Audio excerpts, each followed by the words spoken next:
हरे कृष्ण। क्या आप जानते हो भगवान श्री कृष्ण जी अपने प्रिय भक्तों से कितना प्रेम करते हैं और अपने भोले भाले भक्तों की कैसे रक्षा करते हैं और कैसे उनकी मदद करते हैं। एक छोटा सा प्रसंग है, उस प्रसंग से आप समझ जाओगे कि भगवान श्री कृष्ण जी अपने भोले भाले भक्तों से कितना प्रेम करते हैं। ये बिल्कुल सत्य घटना है, कलयुग की ही घटना है। एक बार एक वृद्ध महिला थी जो गुजरी थी। उसके परिवार में और कोई नहीं था। उसके पास एक गाय थी। उस गाय के दूध से ही वो अपना जीवन व्यतीत करती। जितना भी दूध होता उसमें थोड़ा सा पानी मिला देती और थोड़ा खुद के लिए रखती और 2-3 घरों में बेच कर आ जाती और एक छोटा सा गिलास ठाकुर जी के भोग के लिए मंदिर में लेकर जाती और गोसाई जी को कहती कि ठाकुर जी को भोग लगा देना।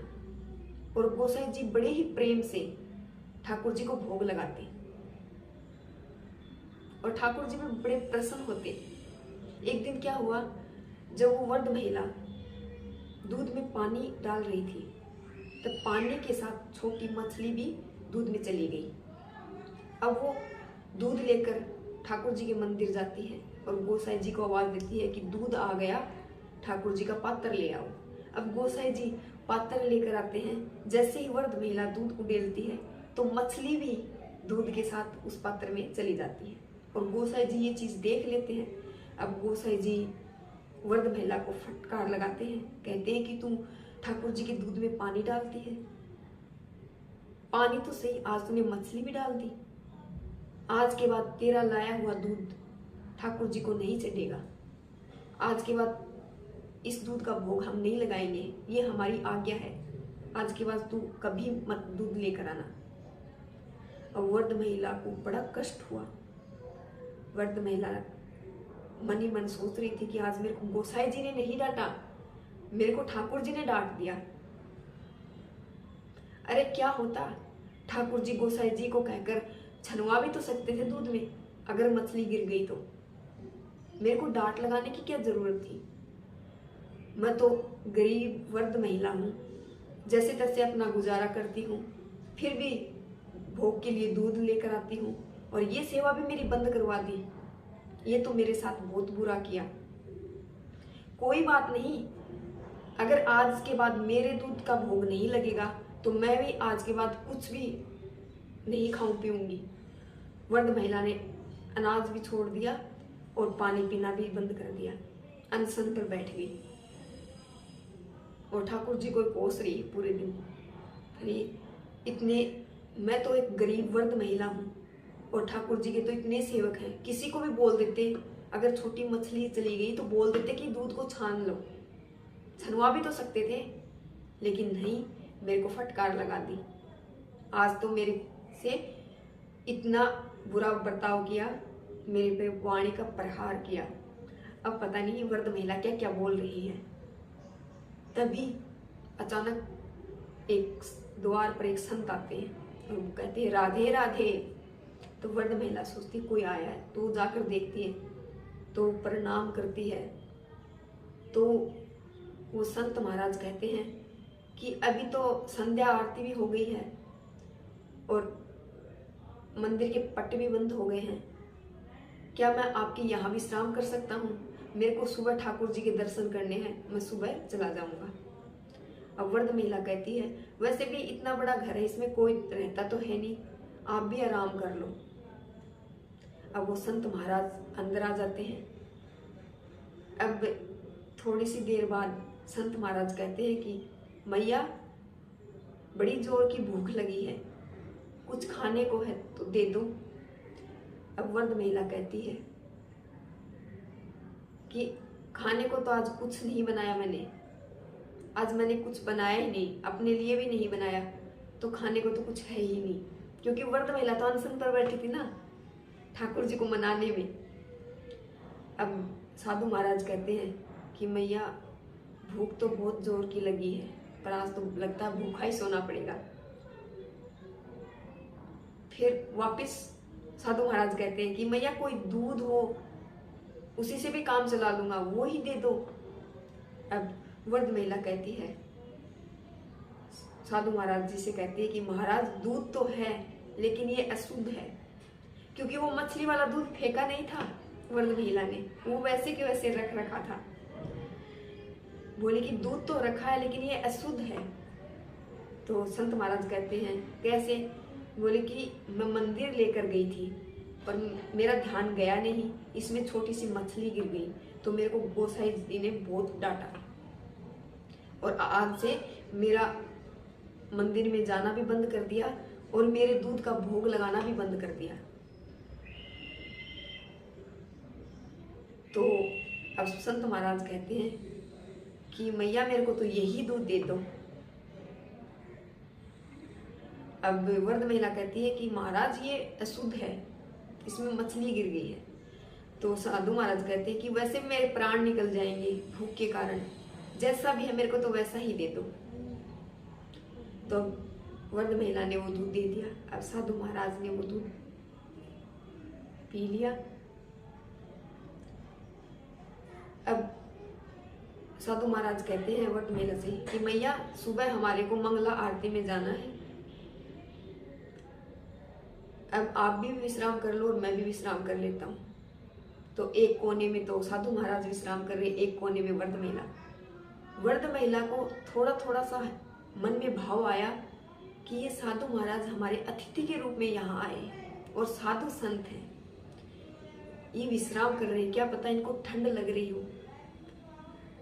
सर्दी का मौसम था ना, तो अपनी जो रजाई थी मैली कुचेली, वो रजाई साधु महाराज जी को दे दी। कि साधु महाराज जी को बोली महाराज जी आप ये रजाई ओढ़ लो, ठंड बहुत ज्यादा है। तो महाराज जी बोले कि भैया आप, बोला कि अभी मेरे को ऐसे भी नींद नहीं आ रही और आप ओढ़ लो। अब साधु महाराज जी को रजाई उड़ा दी। अब थोड़ी देर बाद वृद्ध महिला की आंखें लग गई, तो वृद्ध महिला को ठाकुर जी ने साक्षात दर्शन दिए सपने में। कहा कि मैया देख तेरा लाया हुआ दूध मैंने ग्रहण कर लिया, अब तू भी कुछ खा पी ले। अब ठाकुर जी ने इतना बोल दिया। अब वृद्ध महिला ने अपनी 2 रोटियां बनाई, ठाकुर जी को भोग लगाया और खुद खाई। अब देखती कि साधु महाराज कहीं पर भी दिखाई नहीं दिए। वो इधर उधर देख रही है पर साधु महाराज नहीं दिखाई दिए। अब उसके मन में तो ये था ना कि साधु महाराज ही ठाकुर जी थे, दोबारा दिखेंगे।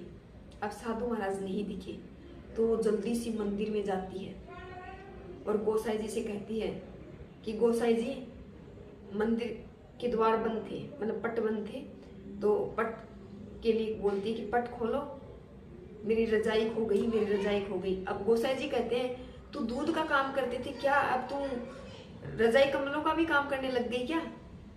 तो बोली नहीं, मेरे पास एक ही रजाई थी, वो भी मेरी चोरी हो गई। तो बोली, वो गोसाई जी बोले तो इसमें मैं क्या करूं, ना तो मैंने तेरी रजाई किसी को दी और ना मैंने देखा किसी को चोरी करते हुए, तो मैं कैसे दिलवाऊं तेरे को रजाई? बोले नहीं मेरे को नहीं पता, मेरी रजाई दिलवा दो, आप द्वार खोलो। अब गोसाई जी कहते हैं कि ये तो आरती के समय ही खुलेंगे। अब वो कहती है नहीं मेरे को तो मेरी रजाई चाहिए। अब गोसाई जी ने कहा कि ऐसी कौन ले गया तेरी रजाई? बोला नहीं, आपने मेरा दूध लेने से इनकार कर दिया, आपने कहा कि भोग नहीं लगाएंगे, और रात को मेरे घर पर ठाकुर जी आए और उन्होंने दूध का भोग भी ग्रहण किया और उनको मैंने अपनी रजाई दी थी और वो रजाई भी ले गए। मेरे पास एक ही रजाई थी, वो भी ले गए वो। अब मैं पूरी रात सर्दी मरती रही, मेरे को पूरी रात ठंड लग रही थी, मेरे को मेरी रजाई चाहिए। अब गोसाई जी ने कहा तू इतनी कितनी सिद्ध हो गई कि तेरे पास ठाकुर जी आएंगे? बोल ये मेरे को नहीं पता, मेरे को मेरी रजाई चाहिए। जैसे ही गोसाई जी ने द्वार खोले तो विश्वास करो आप कि साक्षात ठाकुर जी अपना पीताम्बर छोड़कर वो मैली कुचेली रजाई धारण किए हुए थे। ये करौली की एक सत्य घटना है। ये करौली की सत्य घटना है, जहां पर मदन मोहन जी का मंदिर है, उसकी ये सत्य घटना है। अब ये बताओ आप कि प्रेम के पाले पड़ने पर भगवान ने अपने नियम बदल दिए। कहते हैं ना कि भगवान प्रेम के पाले पड़ने पर अपने नियम बदल देते हैं। अपना मान भले ही जाओ, पर भक्त का मान चलते देखा है। ये है सत्य घटना। तो भगवान श्री कृष्ण जी अपने भक्तों के लिए क्या क्या नहीं करते, बहुत कुछ करते हैं। तो इसलिए आप भगवान से प्रेम कीजिए, भगवान पर विश्वास रखिए, भगवान पर श्रद्धा रखिए, नाम जाप करिए। भगवान किसी के साथ ही बुरा नहीं करते। भगवान बड़े दयालु हैं। ये मदन मोहन जी का जो मंदिर है, ये अभी भी करौली में ही है, और ये करौली की ही वर्ध महिला थी। भगवान श्री कृष्ण जी कलयुग में भी अपने सच्चे भक्तों को, अपने भोले भाले भक्तों को साक्षात दर्शन देते हैं, जैसे उस वर्ध महिला को साक्षात दर्शन दिए। कहते हैं कि भगवान पर श्रद्धा रखो, भगवान पर विश्वास रखो, पर भगवान की अगर पूजा भी ना कर सको, लेकिन भगवान से प्रेम तो करो। अगर भगवान से हम सच्चा प्रेम करते हैं, तो उस प्रेम से ही साक्षात भगवान हमें मिल जाते हैं, साक्षात श्री कृष्ण भगवान हमें प्राप्त होते हैं। और श्री कृष्ण भगवान तो हमें राधा नाम लेने से भी मिल जाते हैं। कई भक्त ऐसे हुए हैं कलयुग में जिन्होंने साक्षात भगवान श्री कृष्ण जी का दर्शन पाया है। भगवान श्री कृष्ण बड़े दयालु हैं। भगवान श्री कृष्ण जी से प्रेम कीजिए, उनकी सेवा कीजिए, पहले उनको भोग लगाइए, फिर आप खुद पाइए। कहते हैं कि भगवान श्री कृष्ण जी को अगर हम भोग नहीं लगाते हैं और बिना भोग लगाए हम कुछ ग्रहण करते हैं, तो हम वो पाप खाते हैं। ये गीता में लिखा हुआ है। तो भगवान श्री कृष्ण जी को भोग लगाइए, फिर खुद वो प्रसाद के रूप में सबको बांटिए, खुद खाइए।